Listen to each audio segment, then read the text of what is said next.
बिस्मिल्लाहिर्रहमानिर्रहीम। अस्सलाम वालेकुम। नाज़रीन ग्रामी, रिवायत है कि हज़रत दाऊद अलैहिस्सलाम की कौम के 70,000 आदमी उक़बा के पास समंदर के किनारे ईला नामी गांव में रहते थे और ये लोग बड़ी फराखी और खुशहाली की ज़िंदगी बसर करते थे।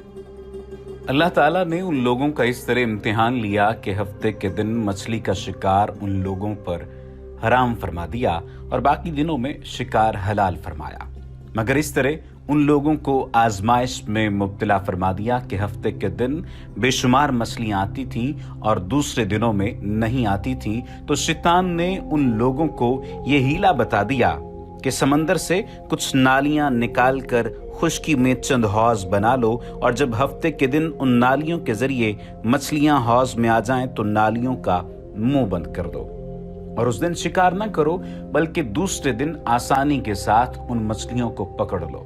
उन लोगों को ये शैतानी हीलाबाजी पसंद आ गई और उन लोगों ने ये नहीं सोचा कि जब मछलियां नालियों और हौजों में मुक़य्यद हो गईं तो यही उनका शिकार हो गया। तो हफ्ते ही के दिन शिकार करना पाया गया जो उनके लिए हराम था। इस मौके पर इन यहूदियों के 3 ग्रोह हो गए।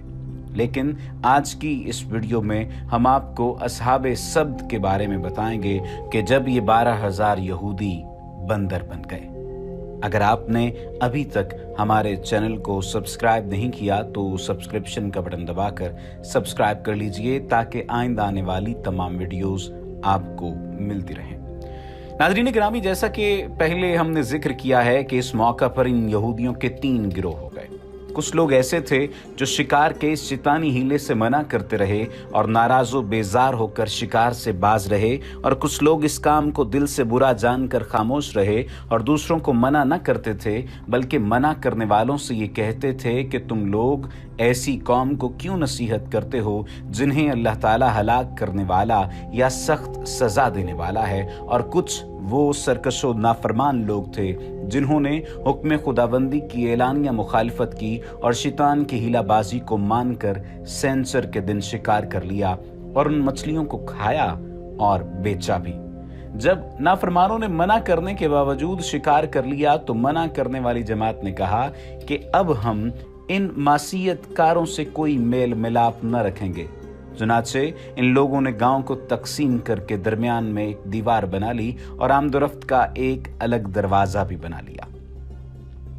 हजरत दाऊद अलैहिस्सलाम ने गजबनाक होकर शिकार करने वालों पर लानत फरमा दी।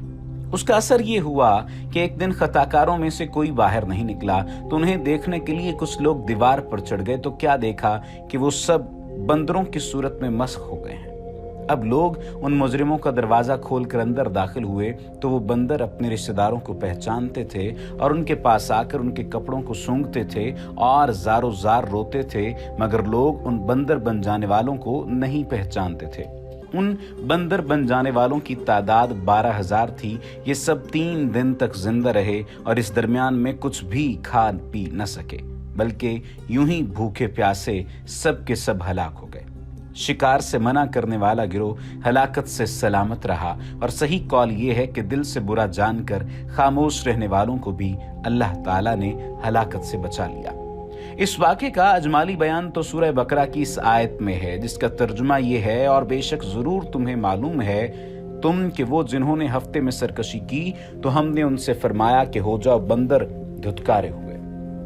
और मुफस्सल वाक़या सूरह आराफ में है, जिसका तर्जुमा ये है, और उनसे हाल पूछो उस बस्ती का कि दरिया किनारे थी जब वो हफ्ते के बारे में हद से बढ़ते, जब हफ्ते के दिन उनकी मछलियां पानी पर तैरती, उनके सामने आती, और जो दिन हफ्ते का ना होता ना आती। इस तरह हम उन्हें आजमाते थे उनकी बेहुक्मी के सबब। और जब उनमें से एक गिरोह ने कहा क्यों नसीहत करते हो उन लोगों को जिन्हें अल्लाह हलाक करने वाला है या उन्हें सख्त अजाब देने वाला है, बोले तुम्हारे रब के हुजूर माजरत को, और शायद उन्हें डर हो।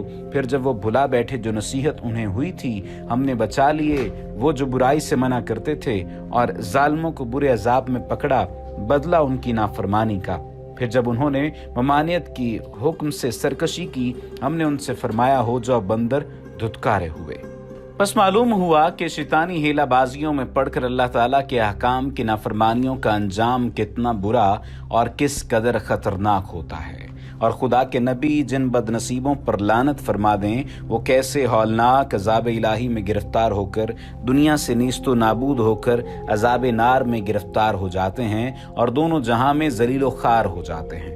अज़ाब इला के इस दिल दहला देने वाले वाक़े में हर मुसलमान के लिए बहुत बड़ी इबरतों और नसीहतों का सामान है। नाज़रीन गिरामी, इस सब के बावजूद अगर जिक्र किया जाए बनी इसराइल की सरकशी की दास्तान का, तो ये बहुत बड़ी लंबी दास्तान है। यहूदियत दुनिया के कदीम तरीन मज़ाहिब में से एक है। इतना पुराना मज़हब होने के बावजूद दुनिया भर में यहूदियों की तादाद दूसरे मज़ाहिब के मुकाबले में निहायत कम है। जहां दुनिया में ईसाईयत के मानने वालों की तादाद 2.5 अरब, मुसलमानों की तादाद तकरीबन 2 अरब और हिंदुओं की तादाद भी 1 अरब से ज़्यादा है, जबकि दुनिया के जदीद तरीन मज़हब सिखिज़म के पैरोकार भी तकरीबन 3 करोड़ हैं। ऐसे में दुनिया के कदीम तरीन मज़हबों में से एक यहूदियों की तादाद सिर्फ 1 करोड़ 40 लाख होना एक अजीब बात नजर आती है। आखिर इस बात की क्या वजूहात हैं जो यहूदी दुनिया में इतनी कम तादाद रखते हैं? इसका जवाब ये है कि दरअसल यहूदी दौर कदीम से लेकर आज तक इंतहाई नस्ल परस्त साबित हुए हैं। उनके नज़दीक दुनिया में यहूदियों से अफजल नस्ल कोई नहीं। इसी बिना पर ये लोग ना तो दूसरी अक़वाम को अपने मज़हब में कबूल करते हैं और ना ही इनके यहाँ अपने बच्चों को शादी ब्याह की इजाज़त देते हैं। इनके मुताबिक असल यहूदी वही है जिसके माँ और बाप दोनों हज़रत याकूब अलैहिस्सलाम के 12 बेटों की औलाद में से हों। इनके अलावा ना तो कोई बाहर का शख्स यहूदियत कबूल कर सकता है और ना ही कोई यहूदी लड़की या लड़का गैर अक़वाम में शादी ब्याह कर सकता है। अगर कोई यहूदी ऐसा करता है तो वो खालिस यहूदियत से खारिज हो जाता है। यहूदियों की खुद पसंदी और नस्ल परस्ती कोई नई चीज़ नहीं है।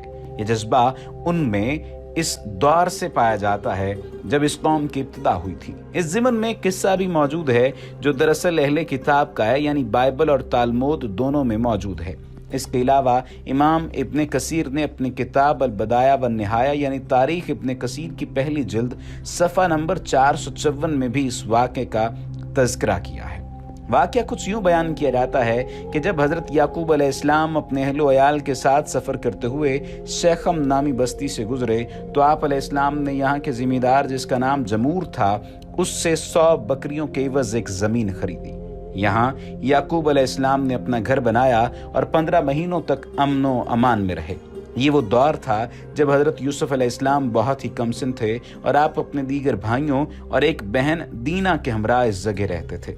कुछ अरसे बाद इस बस्ती यानी शेखम के बाशिंदों ने एक बड़ी ज़ियाफ़त का एहतमाम किया। इस खुशी के मौका पर यहाँ के रहने वालों ने हज़रत याकूब और उनके अहले खाना को भी इस ज़ियाफ़त में शिरकत की दावत दी। इसी दावत के मौका पर इस बस्ती के शहजादे शकम बिन जमूर और उसके घर वालों को हज़रत याकूब अलैहिस्सलाम की बेटी दीना की सीधी साधी शख्सियत बहुत पसंद आई।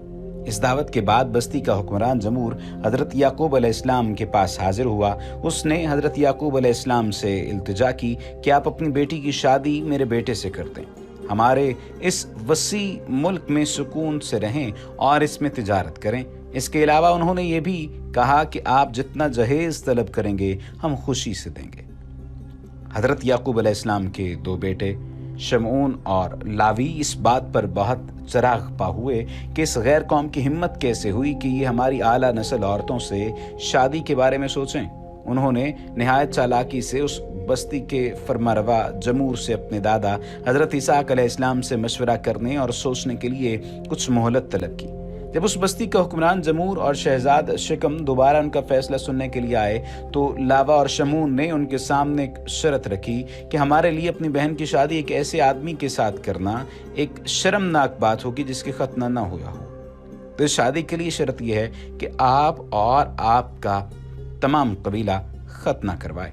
ये एक बहुत बड़ी शर्त थी, लेकिन शेखम नामी इस बस्ती के तमाम मर्द अपने शहजादे और बादशाह की खुशी की खातिर खतना करवाने पर रजामंद हो गए। खतना करवाना दरअसल बनाई इसराइलियों की तरफ से कोई शर्त न थी बल्कि एक चाल थी। जब ये तमाम शहर खतना करवा चुका तो इससे अगले ही दिन वो लोग अपने इरादों को पूरा करने निकले और एक नागहानी आफत की तरह इस बस्ती पर टूट पड़े।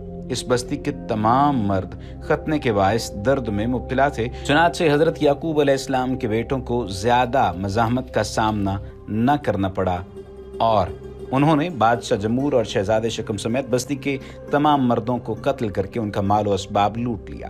حضرت یعقوب علیہ السلام کو جب اس واقعے کی اطلاع ملی تو آپ اپنے بیٹوں کی اس حرکت پر شدید غمزدہ اور ناراض ہوئے اور اپنے بیٹوں کی اس حرکت پر شدید ملامت کی۔ اس واقعے پر حضرت یعقوب علیہ السلام کی ناراضگی اس حد تک تھی کہ بائبل کے مطابق جب آپ نے اپنی آخری وصیت کی تب بھی اپنے بیٹوں شمون اور لاوی کو بے گناہ انسانوں کے اس قتل عام پر معاف نہ کیا تھا۔ بعد ازاں حضرت یعقوب علیہ السلام کے انہی بیٹوں نے حضرت یوسف علیہ السلام سے حسد کے سبب انہیں کنویں میں ڈالنے جیسے عمل کا ارتکاب بھی کیا، لیکن اللہ تعالیٰ کو کچھ اور منظور تھا، اسی لیے اللہ پاک نے حضرت یوسف علیہ السلام کو اس کنویں سے نکال کر دنیا کی سب سے عظیم بادشاہت کے مرتبے پر فائز کیا۔ آج یعنی ہزاروں سال گزر جانے کے بعد بھی یہ قوم بنی اسرائیل اپنی اسی ہٹ دھرمی اور نسل پرستی میں مبتلا ہے۔ وما علینا الا البلاغ المبین۔